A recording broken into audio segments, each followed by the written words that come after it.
मध्य New York और New York, new haven और हॉटफोर्ड railway के अध्यक्ष प्रमुख समय सारणियों के ढेर के बारे में शपथ लेंगे कि ये तल केवल 2 है, किंतु मैं कहता हूं कि ये 3 है, क्योंकि मैं ग्रैंड सेंट्रल स्टेशन के तीसरे तल पर जा चुका हूं। हाँ, मैं एक स्पष्ट कदम रख चुका हूं, अर्थात निसंदेह जा चुका हूं। मैंने अपने दूसरों मित्रों से भी, एक मित्र जो मनोचिकित्सक हैं, उनसे मैंने बात की। मैंने उसे ग्रैंड सेंट्रल के तीसरे तल के बारे में बताया और उसने कहा कि यह इच्छा को पूरी करने वाला दीवा स्वप्न है। उसने कहा कि मैं अप्रसन्न था। इस बात ने मेरी पत्नी को पागल बना दिया, किंतु उसने विचार और विस्तार से बताया कि उसके कहने का तात्पर्य है कि आधुनिक संसार असुरक्षा, भय, युद्ध, चिंता और ऐसी ही अन्य चीजों से भरा पड़ा है, और यह कि मैं बस इनसे छुटकारा पाना चाहता हूं। अच्छा, कौन नहीं चाहता? प्रत्येक, मैं जानता हूं, बच निकलना चाहता है, किंतु वे ग्रैंड सेंट्रल स्टेशन के नीचे किसी तीसरे तल में नहीं भटकते। किंतु यही एक कारण है, उसने कहा, और मेरे सभी मित्र इस बात पर सहमत थे। सब कुछ इस ओर इशारा करते हैं। उन्होंने माना। उदाहरण के लिए, मेरा डाक टिकट इकट्ठा करना वास्तविकता से भागने का स्थायी आश्रय है। अच्छा हो सकता है, किंतु मेरे दादाजी को वास्तविकता से भागने के लिए कोई आश्रय नहीं चाहिए था। उनके दिलों में वस्तुएं बहुत सुंदर और शांतिपूर्वक थी, जैसे कि मैंने सबसे सुना है, और उन्होंने मेरी तरह टिकट संग्रहण करना आरंभ किया। यह एक सुंदर संग्रहण है, विशेष रूप से प्रत्येक संयुक्त राज्य में प्रचलित 4 टिकटों के खंड और प्रथम दिन वाले लिफाफे और बहुत कुछ। राष्ट्रपति रूजवेल्ट भी संग्रह किया करते थे, तुम जानते हो। चलो, कोई बात नहीं। यह वह है जो ग्रैंड सेंट्रल पर घटित हुआ। पिछली गर्मियों की एक रात को मैंने देर तक कार्यालय में कार्य किया। मुझे अपने घर पहुंचने में बहुत जल्दी थी, इसलिए मैंने ग्रैंड सेंट्रल से भूमिगत मार्ग लेने का निश्चय किया, क्योंकि यह बस से कई ज्यादा जल्दी पहुंचाता था। अब मैं नहीं जानता था कि यह मेरे साथ क्यों घटित हुआ। मैं मात्र एक साधारण लड़का हूं और मेरा नाम चार्ली है।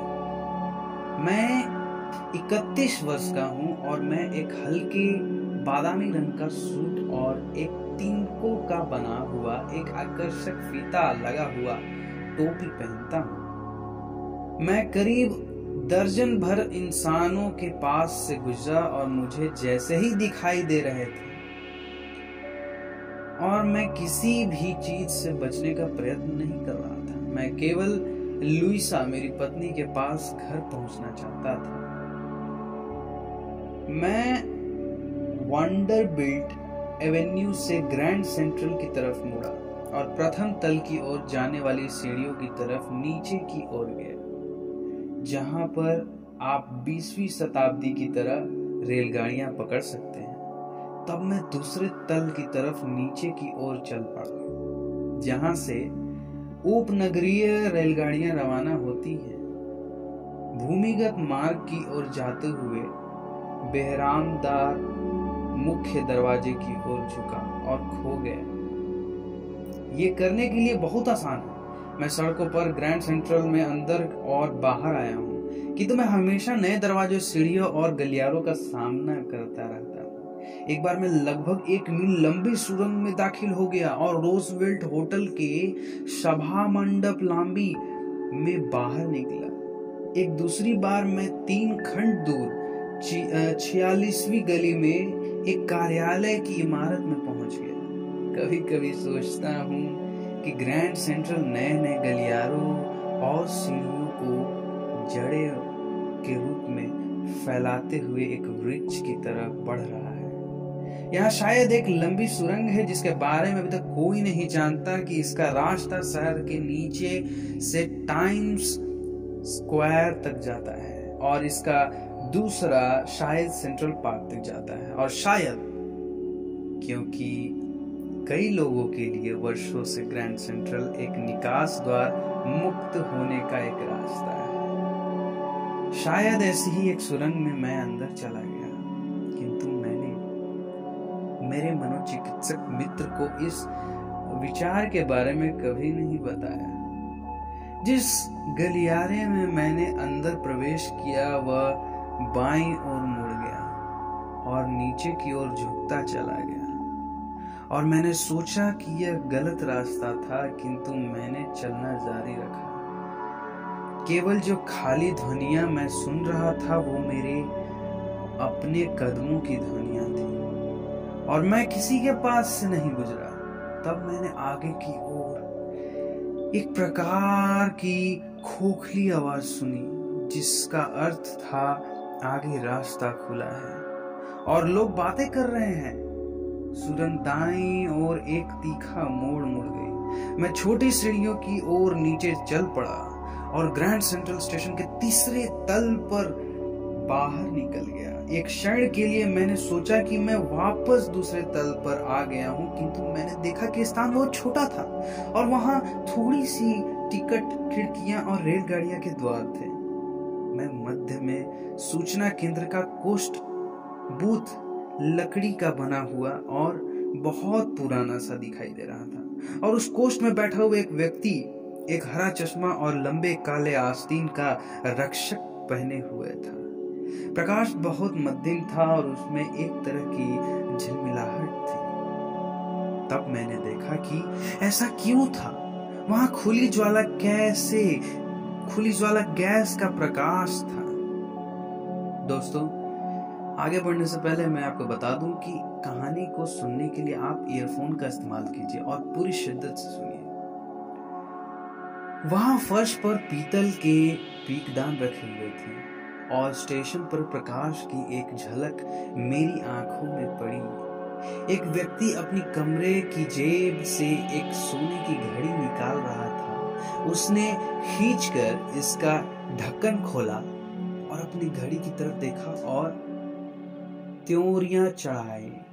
उसने एक डर्बी टोप छोटे मोड़ वाला 4 बटनों का कोट पहना हुआ था और उसकी बड़ी काली नोकदार मूछें थी।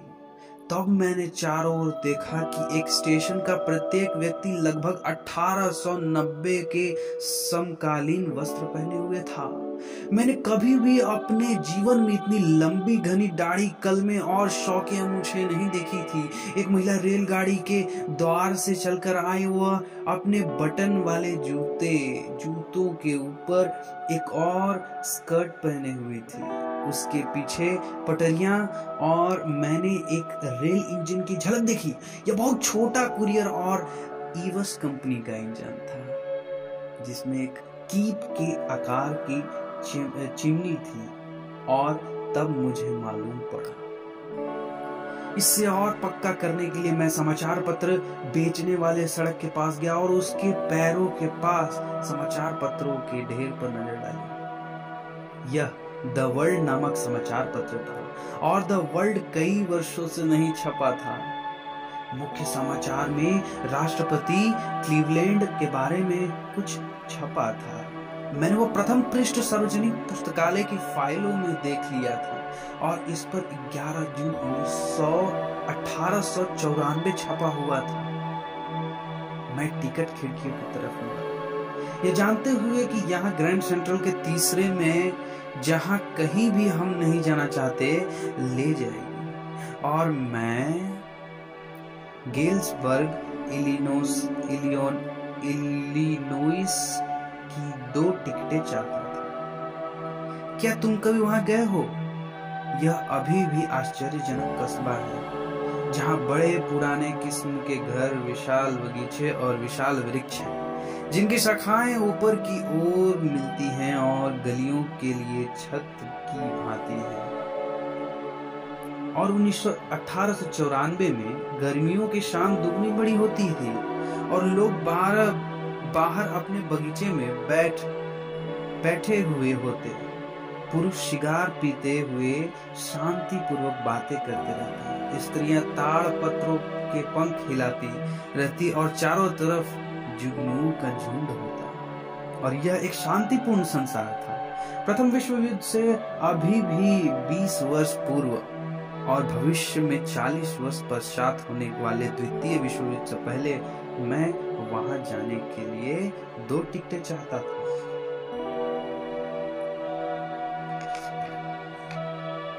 क्लर्क ने किराए की गणना की। उसने मेरे टोप के आकर्षक फीते की तरफ देखा, किंतु वह किराए की गणना करता रहा और मेरे पास एक तरफ की 2 टिकटों के लिए पर्याप्त धन था। किंतु जब मैंने किराया गिनकर बाहर निकाला और ऊपर की ओर देखा तो क्लर्क मेरी तरफ घूर रहा था। उसने उन कागज के पुर्जों की तरफ देखकर सिर हिलाया। यह धन नहीं है श्रीमान जी, उसने कहा, और यदि तुम मुझे धोखा देने का प्रयत्न कर रहे हो तो तुम ज्यादा दूर नहीं जा पाओगे। और उसने अपने पास रखे रोकड़ी की दराज की तरफ देखा। वास्तव में धन पुरानी किस्म के पुर्जों के रूप में था, जो आकार में आजकल के धन से आधा बड़ा था और बिल्कुल भिन्न दिखाई देता था। मैं वापस मुड़ा और शीघ्रता से वहां से खिसक लिया। यहाँ 1894 में जेल जाने के अलावा कुछ भी अच्छा नहीं होने वाला था। और यह वो बात थी। मेरे विचार में से मैं उसी रास्ते में वापस लौट गया जहां से मैं आया था। दूसरे दिन दोपहर के भोजनालय के दौरान मैंने $300 लगभग जितने मेरे पास थे सभी बैंक से निकलवाए और अपने पुराने समय में मुद्रा खरीदी। पुराने समय की मुद्रा खरीदी। आप किसी भी मुद्रा व्यापारी से पुरानी मुद्रा खरीद सकते हैं, किंतु आपको कुछ अधिक शुल्क देना पड़ेगा। मेरे $300 में $200 से कुछ कम पुरानी मुद्रा मिली, किंतु मैंने इस पर ध्यान नहीं दिया। 1894 में अंडे 13 सेंट प्रति दर्जन थे, किंतु मुझे दोबारा वह गलियारा कभी भी नहीं मिला जो तीसरे तल की तरफ ग्रैंड सेंट्रल स्टेशन को ले जाता था। यद्यपि मैंने बहुत प्रयास किया, क्योंकि एक रात अपने डाक टिकट संग्रह को उत्साह से देखते हुए मैंने पाया, अच्छा क्या तुम जानते हो कि प्रथम दिवस का लिफाफा क्या होता है? जब भी कोई नई डाक टिकट जारी होती है, डाक टिकट संग्राहक कुछ खरीद लेते हैं और उन्हें बिक्री के प्रथम दिन ही अपने पते के लिफाफे पर लगाकर डाकघर में डालते थे और डाक खाने की मुहर तिथि को प्रमाणित कर देती। ये लिफाफा प्रथम दिवस का लिफाफा कहलाता। वे कभी नहीं खोले जाते हैं और आपका केवल खाली कागज लिफाफे में डालते हैं। उस रात मेरे सबसे पुराने प्रथम दिवस लिफाफे में मुझे एक लिफाफा मिला जिसे वहां नहीं होना चाहिए था, किंतु यह वहां था क्योंकि किसी ने इसे मेरे दादाजी को गेल्सबर्ग में उनके घर में प्रेषित किया था। और यह बात लिफाफे पर लिखा हुआ था, पता कह रहा था, और यह 18 जुलाई 1894 से वहां था। डाकघर की मुहर यह दर्शा रही थी, जबकि मुझे यह बिल्कुल भी याद नहीं था। डाक टिकट 6 सेंट की थी, हल्की भूरी, और इस पर राष्ट्रपति गारफील्ड का चित्र था।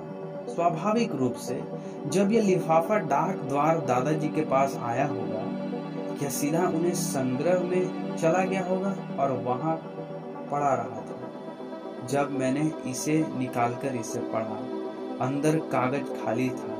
इस पर लिखा था, चार्ली, मैं आशा करता था कि तुम ठीक थे। अब मैं विश्वास करता हूं कि तुम ठीक थे।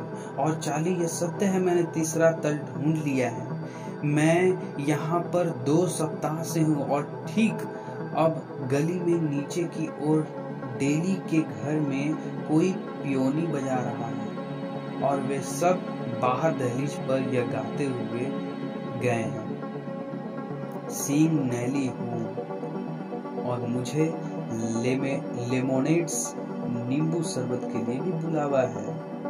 लेमन नींबू शरबत के लिए भी बुलावा है। वापस आ जाओ चार्ली और लुइसा, खोजते रहें जब तक तुम्हें तीसरा तल नहीं मिल जाता। यह खोजने योग्य है, मेरा विश्वास करो। इस पुर्जे पर हस्ताक्षर थे सैम। मैं जिस डाक टिकट और सिक्कों की दुकान पर गया, मैंने पाया कि सैम की पुरानी किस्म की लगभग $800 मूल्य की मुद्रा खरीदी थी। उससे उसने भूसे, पशुचारे और अनाज का अच्छा व्यवसाय कर लिया होगा।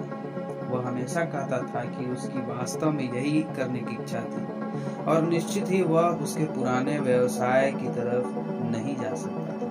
1894 में गिल्सबर्ग, इलिनोइस में नहीं। उसका पुराना व्यवसाय क्यों? सैम मेरा मनोचिकित्सक था।